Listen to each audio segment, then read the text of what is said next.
I'm Emily. My boyfriend Ethan and I had been together for 10 years. The moment I sent our wedding invitation to the family group chat, Ethan's stepsister-in-law instantly replied, "Ethan, I'm pregnant. Congratulations on becoming a dad." The chat exploded with question marks. My trembling fingers managed to type "how wonderful" before Ethan's video call flooded the screen. He looked furious. "What's with the sarcasm, Emily? Nina and I are completely above board." The camera shifted to reveal Nina snuggling against him, her clothes disheveled. Her eyes glistened with fake remorse as she cooed, "You can pretend I don't exist, sis. The title of Mrs. Miller will always be yours." I laughed until tears stung my eyes. "You're right. There'd be no wedding anyway." I ended the call, deleted every trace of Ethan from my social media. As I closed my photo album, Nina's new post appeared. "The unloved one is the real homewrecker." Her selfie showed Ethan's arm around her shoulders, a vivid hickey blooming on her neck. The hotel suite background matched Xi'an Hotel's presidential suite from our anniversary plans last month. Ethan's profile picture lit up with a heart under her post. His new cover photo featured Nina's bareback in a silk camisole, replacing our graduation photo where cherry blossom petals rained on our intertwined figures in cap and gown. My throat burned as his text buzzed, "Keep our private matters offline. I hate airing dirty laundry publicly." I typed, "Since when is our wedding dirty laundry?" Then erased it. Why bother? The cold anniversary dinner mocked me from the table. I gulped the Bordeaux, coughing as alcohol seared my windpipe. Memories flickered, him hiding iron supplements in every suit pocket during my anemia episodes. Learning Coco Vin because I joked about French romance. Locking himself in the study after arguments only to emerge with armfuls of peonies. That very morning, he'd nuzzled my neck begging to play hooky from work. How did we end up here? The bathroom tiles chilled my knees as I retched. When I stumbled out, the dining table scene froze me. Ethan's fingers interlaced with Nina's under the table, his thumb caressing her palm. She giggled and melted into his chest, then jerked upright upon seeing me. Her saccharine apology couldn't mask the triumph in her eyes. I finally understood the midnight business trips, his sudden obsession with gym sessions, the way he'd shield his phone, even his charity visits to prison to comfort Dave, Nina's incarcerated husband. Some comfort. My engagement ring clinked against the wine glass as I poured another drink. Let them have their sordid little drama. I'd be busy canceling venues and returning bridesmaid dresses. The trash had taken itself out. "Emily, I'm so sorry. Ethan went with me to pick out maternity clothes earlier, and it took longer than expected." She gestured to vacate her seat. "Come sit here." Ethan slid his arm around her waist, his tone affectionate. "Don't bother, Nina. Just stay where you are." Nina stiffened and pushed him away, taking a step back. "We should keep some distance. I don't want Emily to get the wrong idea." She turned to me with wide, innocent eyes. "Emily, you see? There's absolutely nothing between us." My gaze dropped to Ethan's hands still resting on Nina's waist. I forced a smile. "I have things to do. I'll leave you two alone." Clutching my purse strap until my knuckles whitened, I hurried outside. The moment I reached the courtyard, a strong hand clamped around my wrist. Ethan massaged his temples impatiently when he saw my tear-reddened eyes. "I knew it. You acted all understanding in the video. But now you're making a scene. I'm only human. When you were buried in those law firm cases, never coming home. If you want to blame someone, blame me. Don't take it out on Nina." My relentless work ethic had become his excuse for infidelity. This condescending attempt at reconciliation was really about protecting Nina. I laughed bitterly. "No. I'm not making a scene. This is all my fault for being too busy. I don't blame her. Does that put your mind at ease?"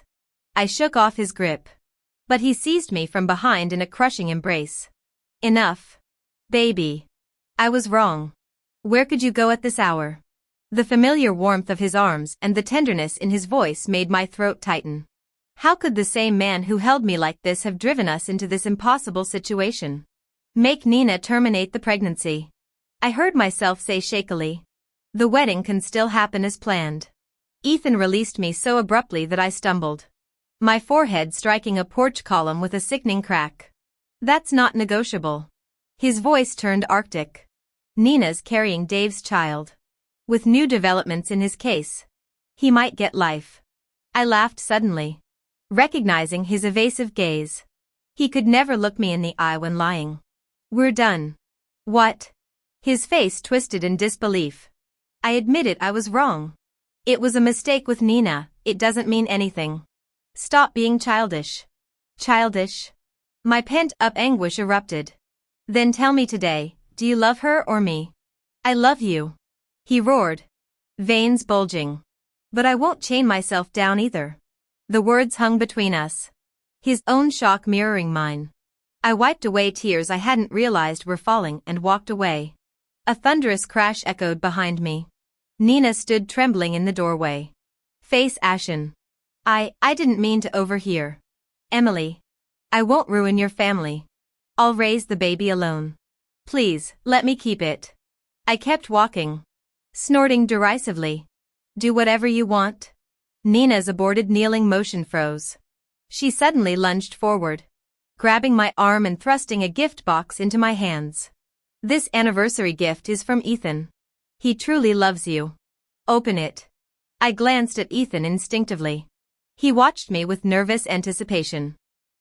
Sharp pain lanced through my arm as Nina's long nails dug into my flesh. Get out.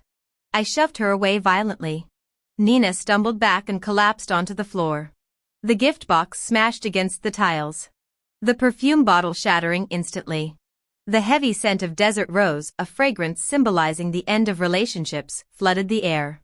Nina crawled toward the broken glass, weeping as she gathered sharp shards with bare hands. Blood bloomed across her fingers. This is all my fault. She choked. I upset Emily and ruined Ethan's thoughtful gesture. Ethan rushed to embrace her. Nina. Don't touch those. He cradled her bleeding hands, glaring daggers at me. Emily. Apologize. You could have refused the perfume or smashed it. But attacking my sister-in-law? She only wanted to help mend things between us. Nina's tears fell faster. With sudden force, she pushed Ethan away. After David's imprisonment, Ethan became my only light. But he's not mine to keep. Her bloodied hand reached toward me. I'm returning him to you. Emily. Treasure each other. You're his fiancée. The future Mrs. Miller after all.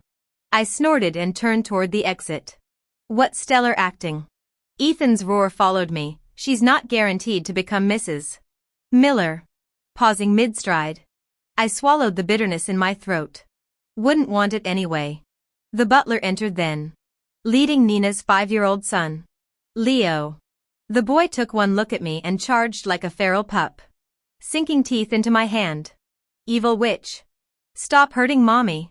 Pain made me gasp, as I instinctively moved to push him off.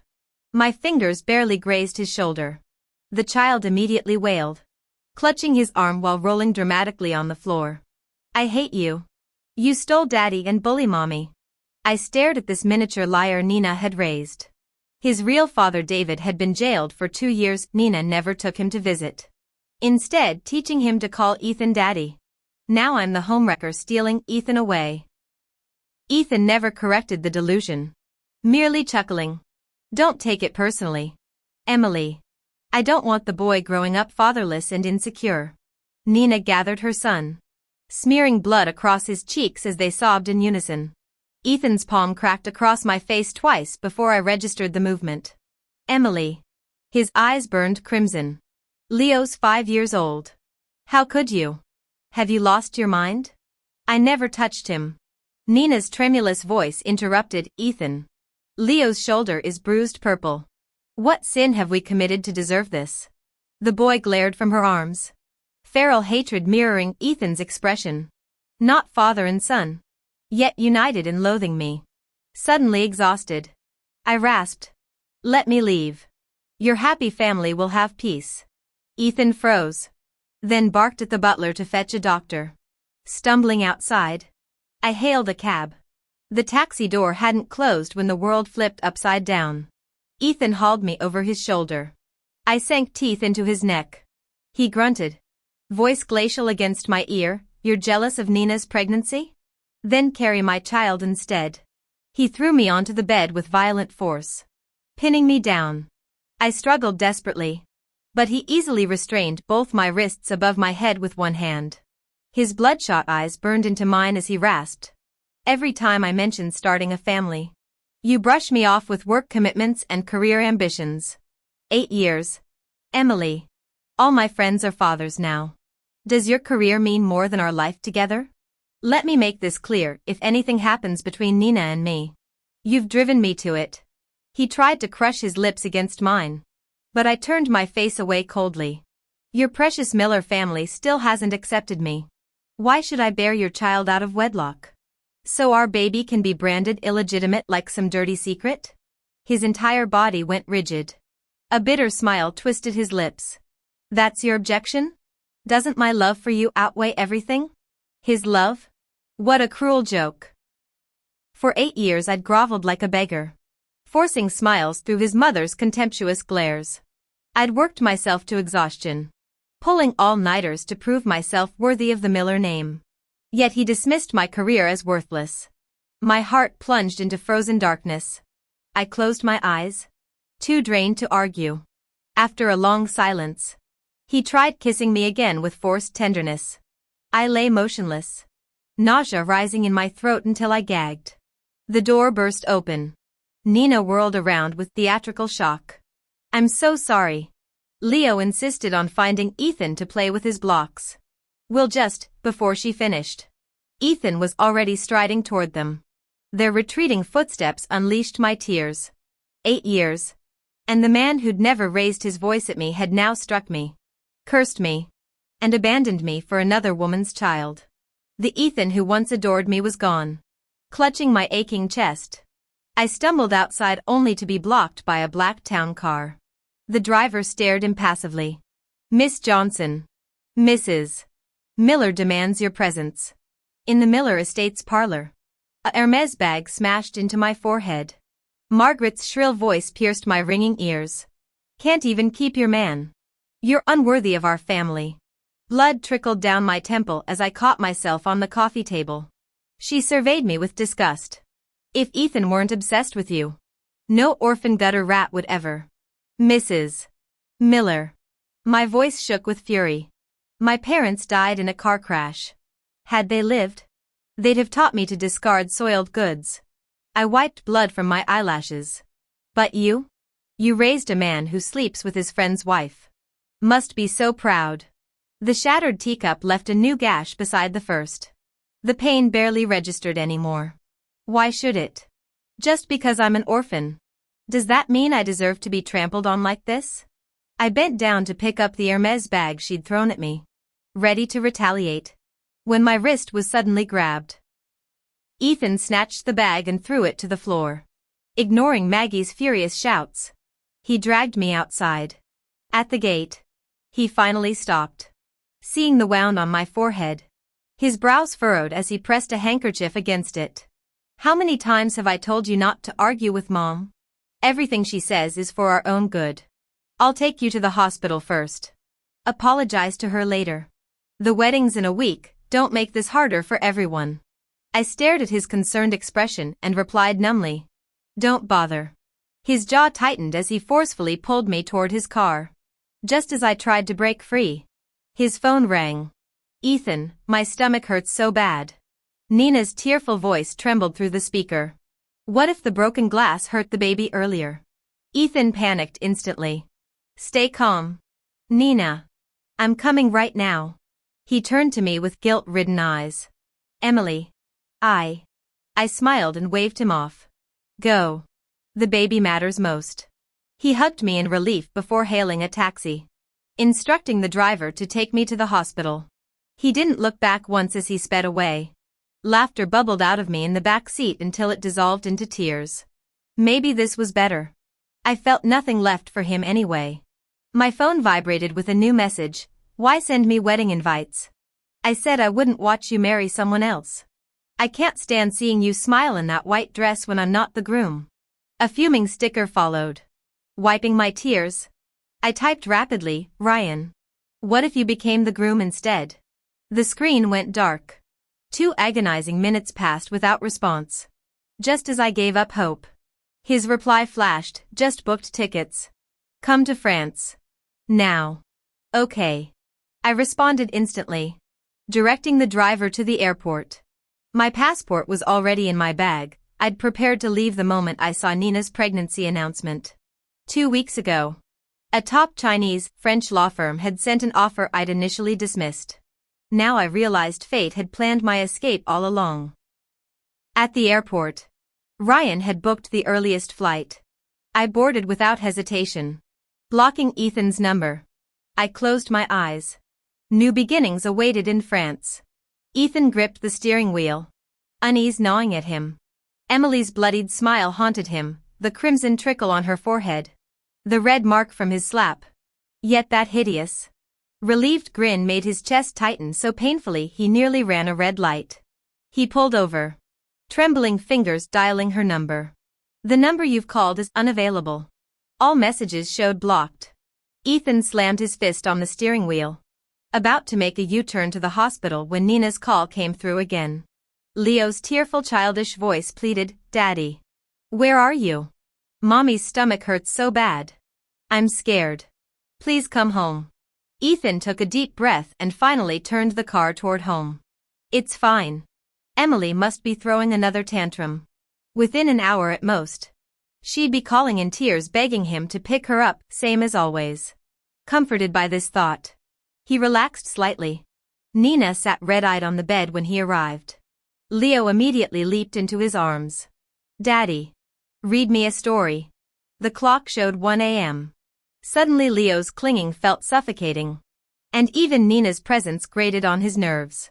Couldn't a mother handle putting her own child to sleep? After this chaotic day, why couldn't she give him some peace?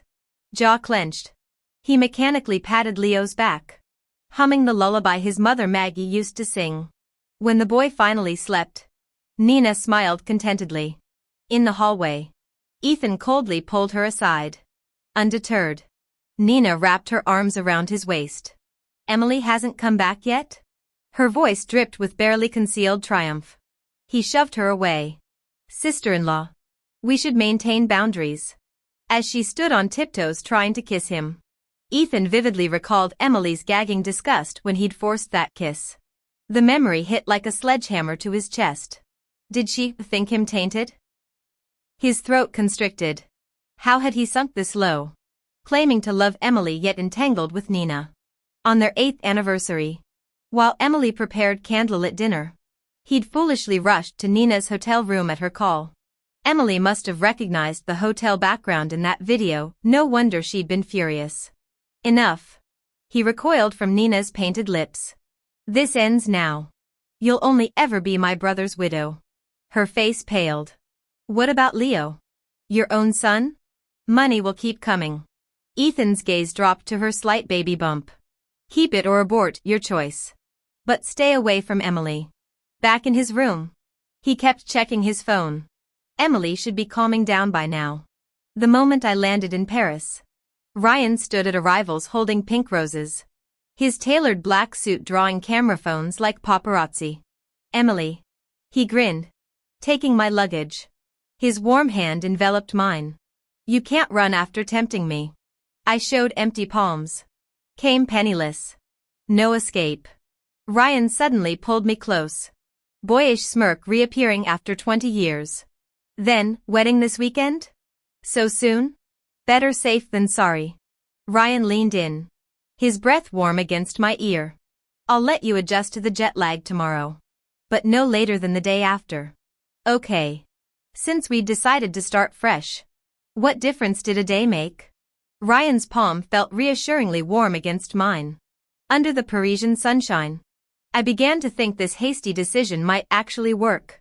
Ryan and I traced our bond back to the orphanage days. He'd always slip me his last cookie. Stay up counting stars with me.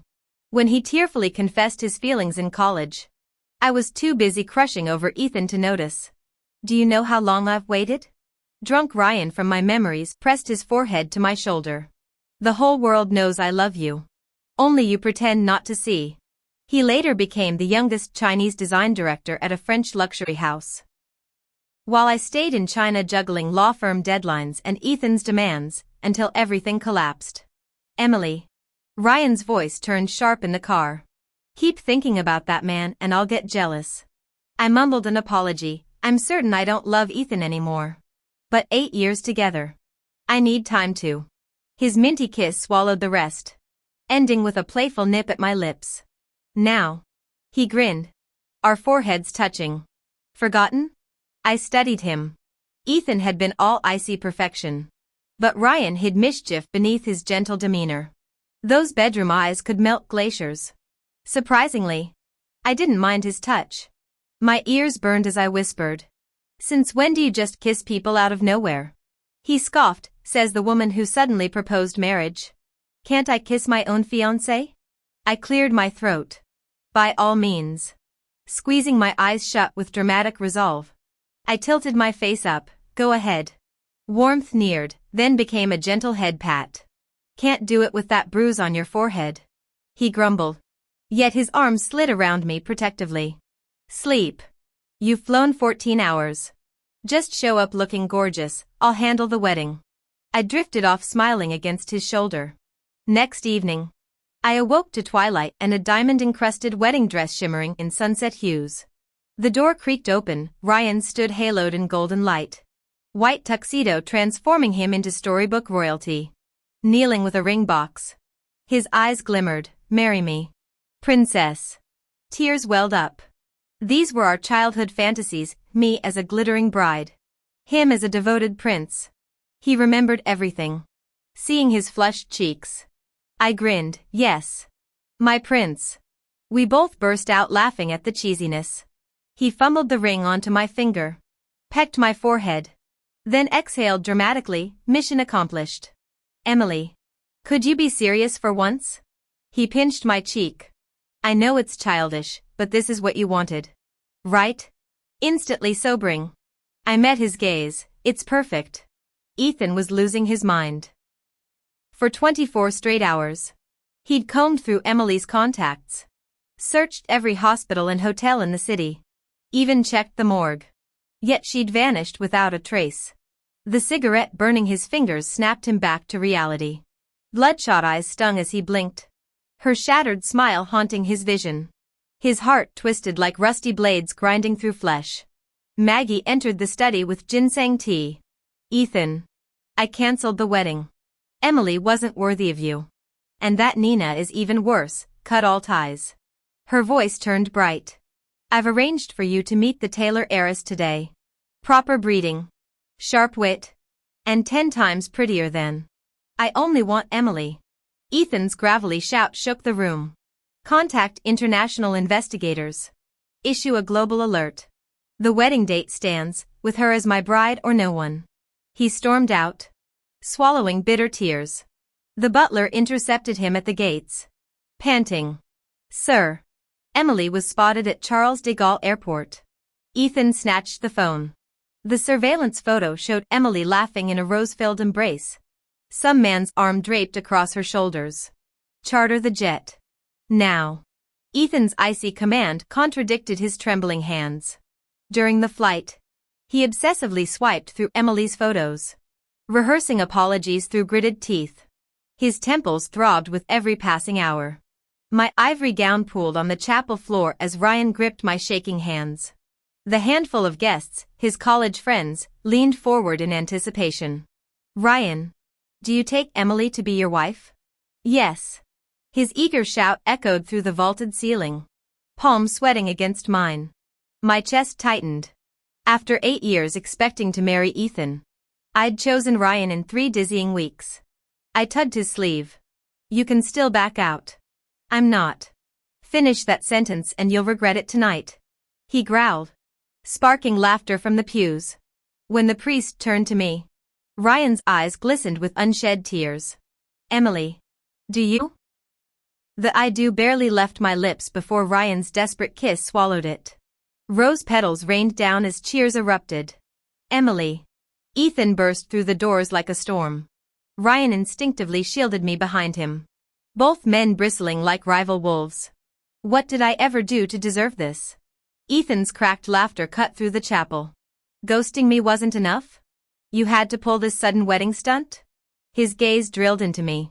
Were our 8 years together worth less than this rebound? I met his glare calmly. You slept with your brother's fiancée. Got her pregnant. Tell me. Ethan, when were you planning to take responsibility? A collective gasp rose from the guests. Ethan's face paled. Then he smiled even wider. I was just fooling around with Nina, no real feelings involved. Your position was never threatened.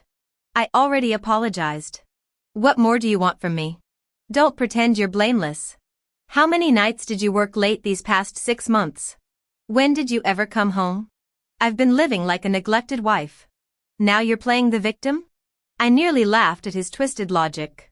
So that justifies your cheating? Ethan's Adam's apple bobbed as he avoided eye contact. Damn right. Suddenly, I realized how insane I'd been to expect reason from him. If you see no fault in yourself, then the mistake must be mine. I've fallen out of love. Let's end this cleanly. My eyes shut briefly before I stepped behind Ryan. Ryan. I can't stand his presence. Remove him from my wedding. Ethan stood frozen. His voice cracking. Emily. That's not what I meant. I never said it was all your fault. Nina and I are through. That baby means nothing to me. Come home with me. Our wedding's in 3 days. Marrying me was always your dream. Wasn't it? Staring at the man I'd loved for 8 years. He suddenly felt like a stranger. 3 days ago when I'd given him one last chance during my confusion.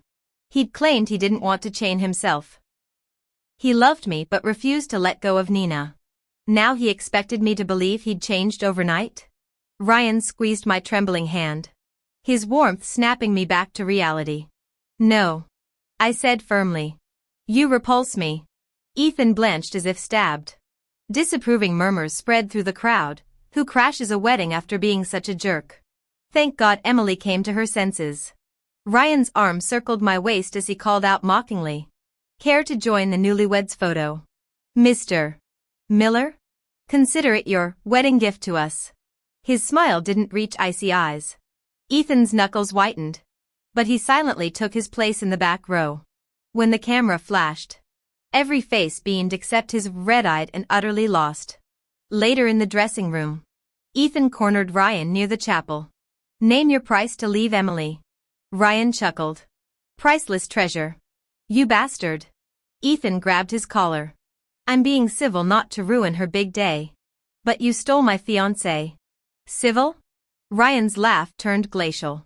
Explain the bruise on Emily's face then. Ethan flinched. Grip loosening. I lost control. The punch came faster than words.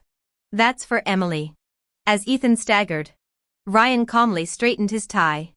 Go ahead. Hit me. Let the police see security footage of you assaulting someone at a wedding. 3-year minimum sentence, care to test that theory? Ethan's fist hung midair. The purpling cheekbone accentuating his defeat. What will it take? He rasped. To get her back?